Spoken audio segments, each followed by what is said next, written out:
এবং আসলে যেই পরিমাণ প্রত্যাশা এবং যেই পরিমাণ দাবির চাপ আমাদের উপরে,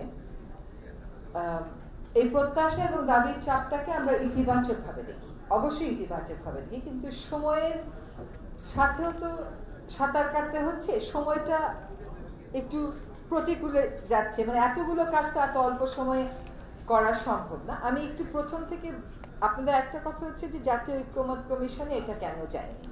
আমরা এটা আমাদের অবস্থানটা স্পষ্ট করেছি যে ঐক্যমত কমিশনে শুধুমাত্র নির্বাচন নিয়ে যে সমস্ত বিষয়ে রাজনৈতিক ঐক্য হওয়া দরকার, আমরা প্রাথমিকভাবে সেই 6টা কমিশনের রিপোর্ট নিয়ে কাজগুলো শুরু করেছি। গণমাধ্যমের স্বাধীনতা এটা কতটা গুরুত্বপূর্ণ এটা বুঝে বলেই তো সরকার একটা গণমাধ্যম নিয়ে আলাদা কমিশন করেছেন।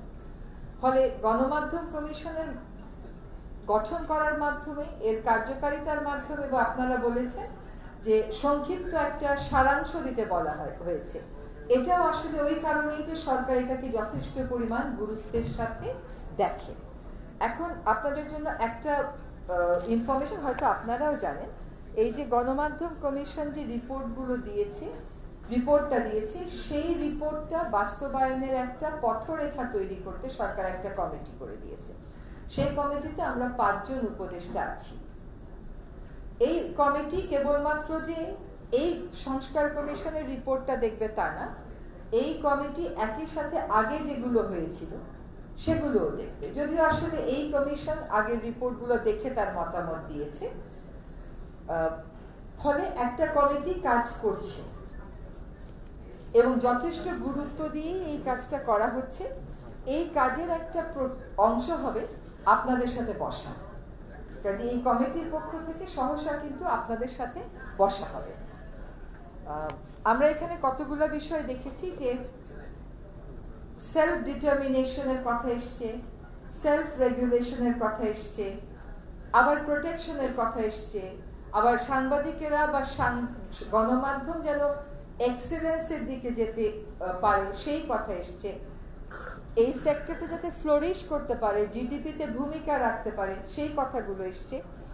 এই সব কিছুর সাথে আপনার আজকের দিনে পরিবর্তিত এক ডাকে হয়ে যাওয়ার সুযোগ নাই।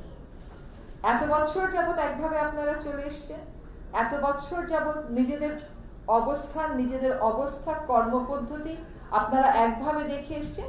এখন আপনারা যে পরিবর্তন চান, এই পরিবর্তন কাগজে কলমে যতটুকুন করে দেওয়া যায় অন্তর্বর্তী সরকার সেটা করার জন্য এই কমিটিটা গঠন করেছে।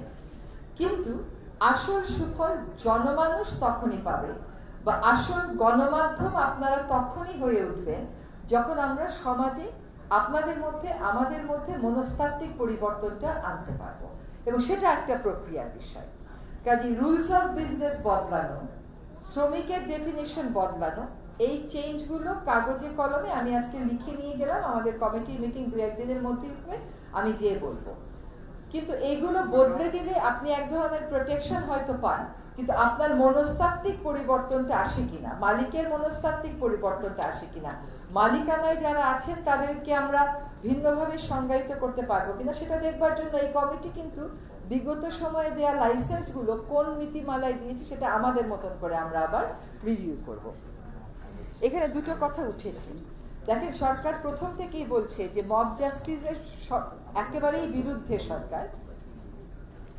যে অবস্থায় আমরা যাত্রা শুরু করেছিলাম ওই অবস্থাটা একটু মনের ভিতরে নিয়ে আসে, চোখের সামনে একটু ভাষা। ফলে এবং মব জাস্টিস একটা সমাজে কখন হয় বলেন? যখন সিস্টেমের উপর মানুষের ভরসাটা কমে যায়, যখন বিচার বিভাগে গিয়ে মানুষ মনে করে যে সে প্রতিকার পাবে না। এই সমস্ত কিছু অ্যাড্রেস করা একটা প্রক্রিয়ার ব্যাপার, এবং মব জাস্টিস যখনই হচ্ছে আমরা তখনই শুধুমাত্র বিবৃতি দিচ্ছি না, মবের সাথে যারা জড়িত তাদেরকে গ্রেফতার করছি, তাদেরকে আইনি প্রক্রিয়ার মুখোমুখিও করছি।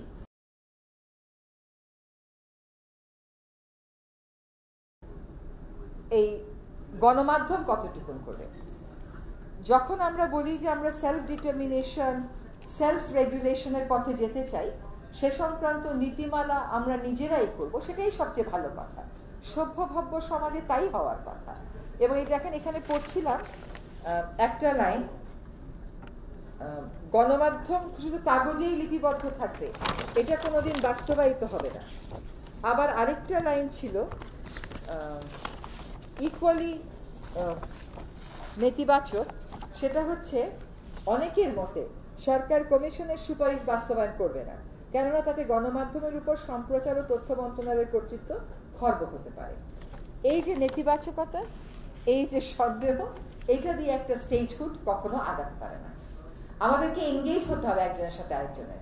Will have to engage. যদি আমরা কিছুই না করতাম, আমরা যদি গণমাধ্যম কমিশন না করতাম, আমরা তো শিক্ষা কমিশন করিনি, কিন্তু আমরা এটা করেছি। এখানে আমরা বাড়তি মনোযোগ দিচ্ছি, কারণ গণতন্ত্রের সাথে একটা সম্পর্ক আছে। এবার আরেকটা কথা বলি, এই যে বলছেন এই লাইনগুলো লিখলেন, আবার এই কথাটাও বললেন আপনারা যদি করে দিয়ে না যান তাহলে আর হবে না। আমরা একটা নির্বাচনের দিকে যাচ্ছি, একটা গণতান্ত্রিক সরকার আসছে, কিন্তু আমরা নির্বাচিত সরকার আসবে, কিন্তু আমরা ওই আস্থাটা রাখতে পারছি না যে তারপরে আর ওরা এটা করবে বলে। আমাদের বলা হচ্ছে অন্তর্বর্তী সরকারই করে দেন, কিন্তু একটা বড় গ্যাপ রয়ে গেছে বিটুইন আমরা কিভাবে আমাদের গণতান্ত্রিক প্রতিষ্ঠানগুলোকে দেখি এবং ওই গণতান্ত্রিক প্রতিষ্ঠানের কাছে আমাদের কি প্রত্যাশা এবং আমাদের মতন অন্তর্বর্তী সরকারের কাছে মানুষের কি প্রত্যাশা। পয়েন্টটা আমি বুঝাতে পেরেছি? কাজে আমরা চলেন এঙ্গেজ করি। আর কোনোদিন হবে না, যেগুলো আর কোনোদিন হবে না সেটা করার আমরা আপ্রাণ চেষ্টা করছি। সেজন্য আপনাদের বেশি করে সমর্থন লাগবে। যদি আমরা একটা কিছু করে দিয়ে যাই সকলের ঐক্যমতের ভিত্তিতে, এটা টিকবে। যদি আমরা একটা কিছু করে দিয়ে যাই শুধুমাত্র আমাদের উদ্যোগে, সেটা কতটুকু টেকসই হবে এটা নিয়ে কিন্তু একটা চিন্তা রয়ে যায়। এবার একটু মবের কথায় আবার ফেরত আসি। যখন চাকরিচ্যুত করা হলো সংবাদ কর্মীদেরকে, এই যে আজকে বিজেসি তারা ওই চাকরিচ্যুত সাংবাদিকের পাশে কিভাবে দাঁড়িয়েছে? তাদেরকে লিগ্যাল সাপোর্ট দিয়েছে। যখন মব অ্যাটাক হয়েছে, এই জায়গাগুলো আমাদেরকে আসলে ঠিক করতে হবে, কারণ কতগুলো আছে রাষ্ট্রীয় বিষয়,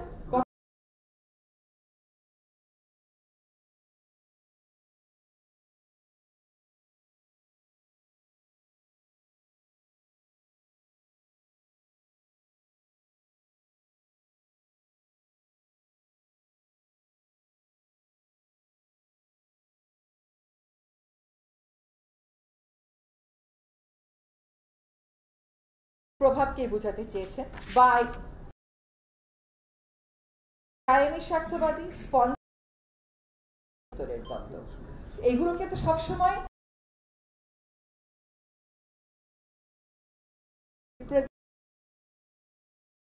আমরা যারা বিগত সরকার করেছি, আমাদের উপরে যে পরিমাণ চাপ গেছে, আমরা কিন্তু অ্যাজ সেক্টর কখনো এগোতে পেরেছি, কখনো এগোতে পারিনি। আপনাদের সেক্টরাল ইউনিটিটা কিন্তু অত্যন্ত গুরুত্বপূর্ণ। আরেকটা হচ্ছে সেলফ রেগুলেশনের মডেল কি হবে। যদি সেলফ রেগুলেশন সরকার করে দেয়, তাহলে যে কোনো সরকার তার হাতে একটু নিয়ন্ত্রণ রাখতে চাইবে। আমরা সবকিছু স্বাধীনতা চাই, পুলিশের স্বাধীনতা চাই, বিচার বিভাগের স্বাধীনতা চাই, সংবাদ মাধ্যমের স্বাধীনতা চাই, আবার সবসময় রাষ্ট্র এটা করে দেয়, সরকার এটা করে দেয়। তো আমাদের তো 54 বছরের সরকার পরিচালনার একটা ইতিহাস আছে ভাই। এটাকে অস্বীকার করে যদি সরকারকে বলে দেন আপনি করে দিয়ে যান, সরকার অনেক কিছুই করে দিয়ে যাবে, সেটা টেকাবার দায়িত্ব কিন্তু তখন আপনাদের থাকবে। সেজন্য আমাদের কথা বলতে হবে যে আমরা কোন মডেলটা ফলো করতে চাই। আমরা যখন স্বৈরাচারের পতনের পরে গণতন্ত্রের উত্তরণের পথে আছি এবং ওই রাস্তায় দাঁড়িয়ে আছে অন্তর্বর্তী সরকার, যে হাজারো চ্যালেঞ্জ, হাজারো প্রত্যাশার মুখে আছে, তাকে একটা মডেল দিয়ে করতে হবে। This is the model that we want, এবং তাদের সাথে আমাদেরকে এঙ্গেজ করতে হবে।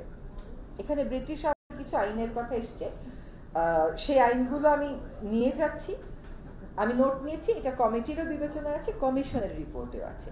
তো আমরা, আপনারা যে কথাগুলো আজকে বলেছেন যে ব্রডকাস্ট জার্নালিস্টরা যারা, তারা বর্তমান কমিশনের রিপোর্টে কোথায় কোথায় ঠিকভাবে অন্তর্ভুক্তিটা হয়ে ওঠেনি, সেই পয়েন্টগুলো আপনাদের লিখিত বর্ণনায় দিয়েছেন, এটাও আমি নিয়ে কমিটিকে বলবো। তবে আপনাদেরকে আমি এইটুকুন বলে একটু আশ্বস্ত করতে চাই যে সরকার গণমাধ্যমের বিবর্তন, গণমাধ্যমকে সত্যিকার অর্থে গণমাধ্যম হিসেবে দেখতে চায়